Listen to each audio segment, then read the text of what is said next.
paano naman nangyari na parang nabigyan ka ng chance na itayo ang Unique? Nangyari yon nung panahong nakita ni Sir Nani na hindi ko na alam paano i-cater yung mga clients. Kasi yung mga clients sa Gen Zs, they expand as well eh. So gusto daw nila katulad ni HR Diana, parang hindi ko kasi kaya lahat yon all at once. Kaya sabi ni Sir Nani, it's time to create team that who can support me and same kami ng vision and paano mag-act. Ngayon nga may isang client na ka-meeting yung isang tao ko, sabi, grabe yung mga chat, parang ikaw, the way you talk, the way you act, para talagang ikaw. So I'm just really happy that I'm already duplicating my expertise and pati nga daw pagsasalita ko nakuha na. So parang alam mo yon, ito yung reality ng negosyo. Maraming pwede kang maging kliyente pero hindi ka pwedeng dumami kung hindi mo iduduplicate yung sarili mo. Ang hirap kaya ngayon sa negosyo pag ikaw lang inaasahan ng lahat ng tao. Parang pag nawala ka, parang guguho yung buhay ng buong kumpanya. Kaya nabigyan ako ng pagkakataon kasi ang dami na eh. Tapos paano nangyaring Unique yung pangalan ni Unique?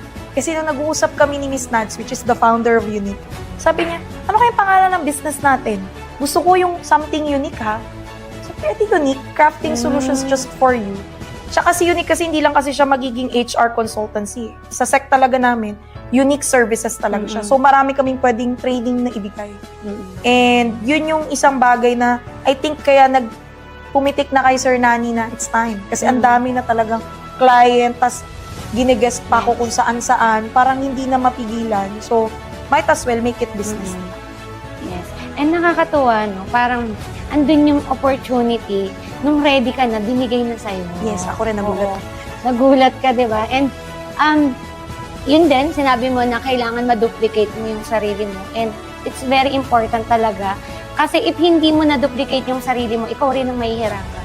Exactly. And ang hirap na mag-micromanage ka na ikaw lang yung magaling sa kumpanya. Ako magiging honest ako, 6 months pa lang si Unique pero ilang bansa na napuntahan ko at kumikita yung negosyo ko.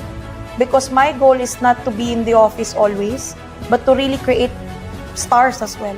Kasi ayoko na ako lang yung magaling. Gusto ko yung wala akong taong hindi magaling. Yun yung mantra ko. So my job as a owner and as a HR, to really duplicate myself and to create leaders under me. If you are a business owner and if you cannot create leaders, you're bound to stress, burnout, and ang pinakamalupit dito, maraming mayamang hindi masaya. Kaya ayaw na lang magnegosyo kasi ang bigat daw. Well, in fact, yes, may stress, pero ang sarap kaya magnegosyo. Tulad yan, dito ako sa Evitalk. Tapos nag-run yung business ko, di ba? Mag-isa. Yung ganun.